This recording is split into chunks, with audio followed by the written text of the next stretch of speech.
Good morning, everybody. What a glorious day. The beginning of a new week. Phase 2 in Massachusetts. People are going back to work. Of course, being cautious and safe. Businesses are opening. Summer is in the air. And we started the portion of Baalotcha yesterday. One of my favorite portions about Aaron kindling the menorah. And many special things are brought down in this week's Torah portion about the manna, about the second Passover, about Miriam, and so on, and henceforth. And I probably could do 2 Dvar Torahs a day for this week and still have more to say. But today I'm going to skip all the way to the end of the portion, where I'll probably spend a couple of days and then go back. At the end of this Torah portion, we read something fascinating. We read the story about Miriam, Aaron, and Moses. Let's just give it some perspective. Miriam is 3 years older than Aaron. Aaron is 3 years older than Moses. 3 siblings. You know, you always have siblings rivalry. What more do you need than an older sister telling a little brother what to do and having comments, etc., etc. The Torah tells us something fascinating at the end of this week's Torah portion. That Miriam was chatting with her brother Aaron. They have a young little brother, the youngest in the family. He became the greatest leader, and they're kibitzing about him. And Miriam speaks some gossip about the woman that Moses took as a wife. There's many commentaries amongst the rabbis what she was saying and why, and maybe we'll get to that a different day. But here's something dramatic happened. I mean, what's new? Miriam speaking to Aaron about Moses, but suddenly it says in the Torah that God heard. And God pipes into the conversation. Imagine a brother and a sister talking, and in the middle of nowhere, God comes in and God says, who are you talking about? Moses? The most humble man to ever live? The greatest prophet to ever live?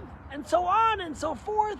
God speaks strongly at Miriam and Aaron, and God leaves, and suddenly Miriam is stricken with leprosy. According to some commentaries, it wasn't just Miriam that was stricken with leprosy, it was also Aaron. But in any case, they're stricken with leprosy. And what's the law of a leper? They have to be outside the community, segregated in seclusion for 7 days. Miriam goes and she gets secluded. And then the Torah tells us something very interesting. That the community, the Jewish people who were traveling were camped in, and they were about to travel. But instead of traveling, the entire congregation waited, the entire community, millions of people stayed in their place to wait for Miriam to be able to finish her 7-day quarantine so they could continue traveling.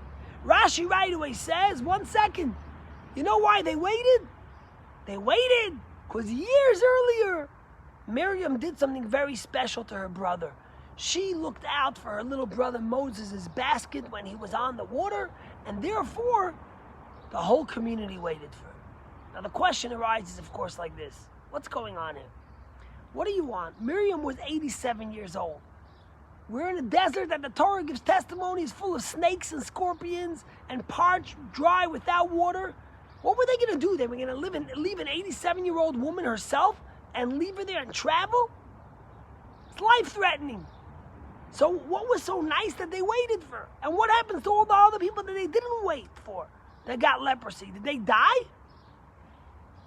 I want to give you an explanation that the Lubavitcher Rebbe gave in 1965, which is so powerful and actually has a lot of meaning to our lives as parents, especially of young children. It's hard to nurture and educate, but this will give you a powerful lesson of the impact. The Rebbe says like this.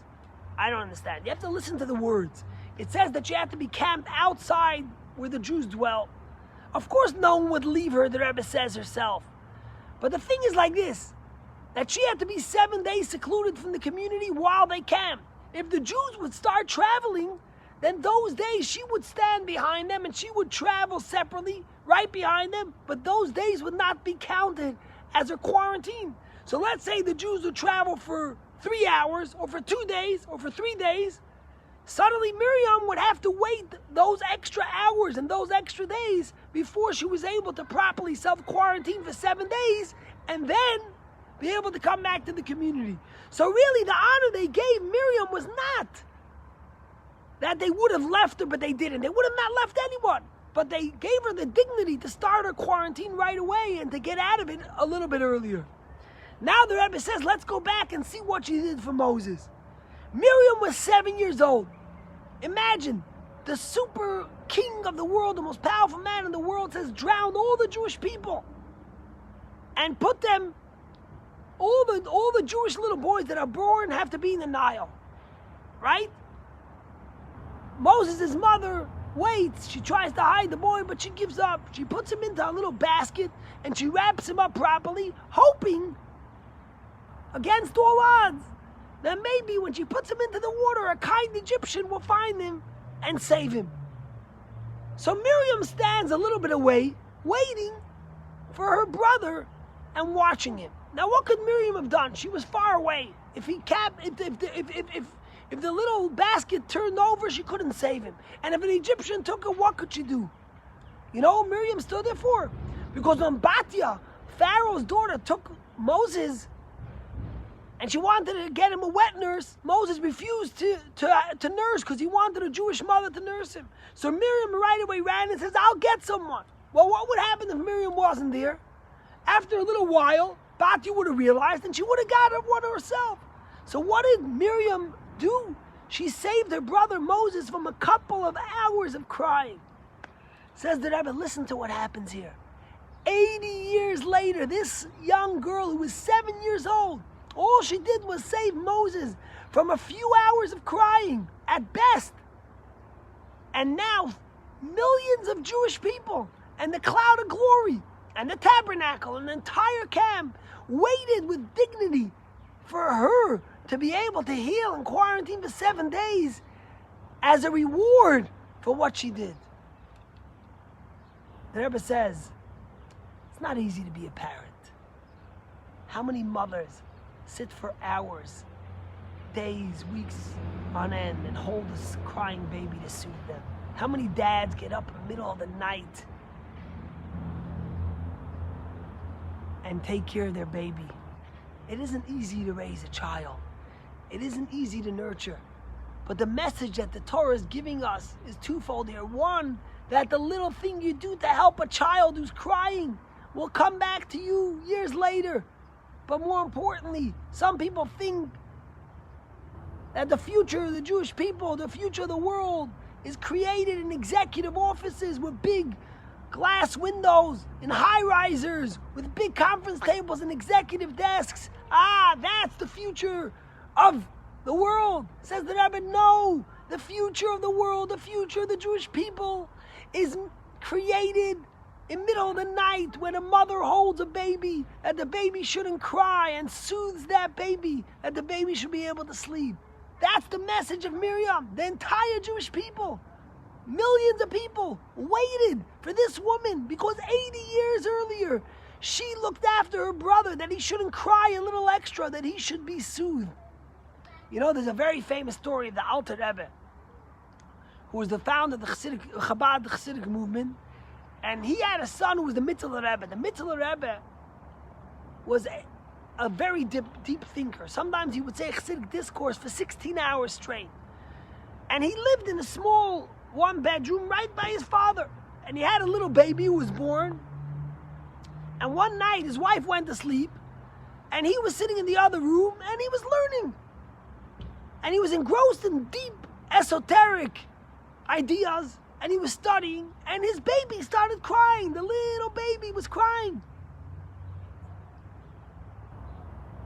He didn't hear the baby, and he kept on studying. After a little while, the Alter Rebbe got up, and he went to the baby, and he brought the baby and soothed the baby.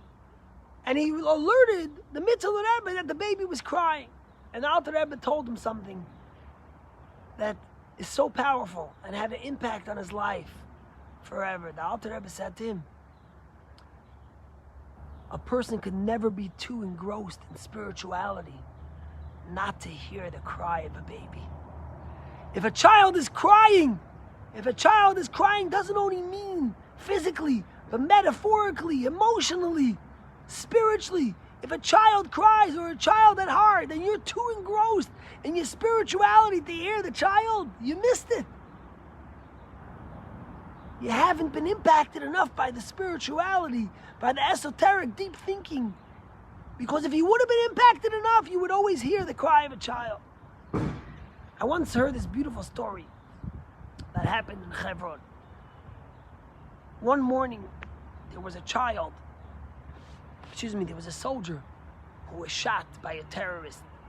And he lay there bleeding on his own, and he would have bled to death. And from a little bit further, another soldier heard and came running. And he took his jacket and he pressed it against the bleeding to stop the bleeding. And he held it there for a while so that he shouldn't bleed to death while he waited for an emergency help to come. So more soldiers came. They evacuated this guy to the hospital. And the guy had surgery and the soldier survived. Now this mother of this soldier who survived kept on looking for this soldier who saved him, but the soldier quietly disappeared and they didn't know how to find him. So what did she do? She lived in this little town and she owned a grocery store. So in a grocery store she put up a sign. She said the story, "This was my son who was saved by a soldier. I could never find him. Please, if you could alert me to who the soldier is, I would be very appreciative. I want to be able to just say thank you." Well, guess what? She didn't hear anything for a long time. But 6 months later, one day, someone walks in and says, "I saw your sign. I wanted to tell you that I am the mother of this soldier who saved your son." Oh, and she says, "Thank you so much." And she starts thanking her. And then the mother looks at her and says, "You don't recognize me?" She says, "No." She says, "What do you think I'm doing here? Whenever I pass by, I try to shop here to support your store." She says, "Why?"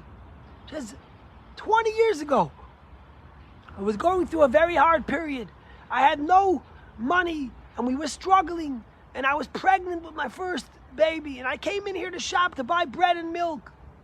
And you saw me and you saw that I looked distressed and you asked me, "Why are you so sad?" And I told you how things are challenging and we can't afford to pay for our bills and we're pregnant with our first child and we're contemplating an abortion. And you and your husband immediately sat me down and spoke to me and said that don't worry, the hard times will pass, and how special it is to have a child, and offered me any help I could get, and soothed me and calmed me, and convinced me to have that child. And then she looks at this mother and she says, "Now Hashem is paying you back." And the mother says, "What do you mean?" She says, "You know your son who was saved, Yoni, who was saved by another soldier? That soldier is my son, Yair, who you convinced me to have him 20 years earlier to have that baby." The cry of a mother, the sensitivity to a little child never is forgotten. As Jews especially, we have to always hear the cry of a child. The nurture, the love we give to our children is something that will impact them and us and society for eternity. Have a great day. I'll see you tomorrow.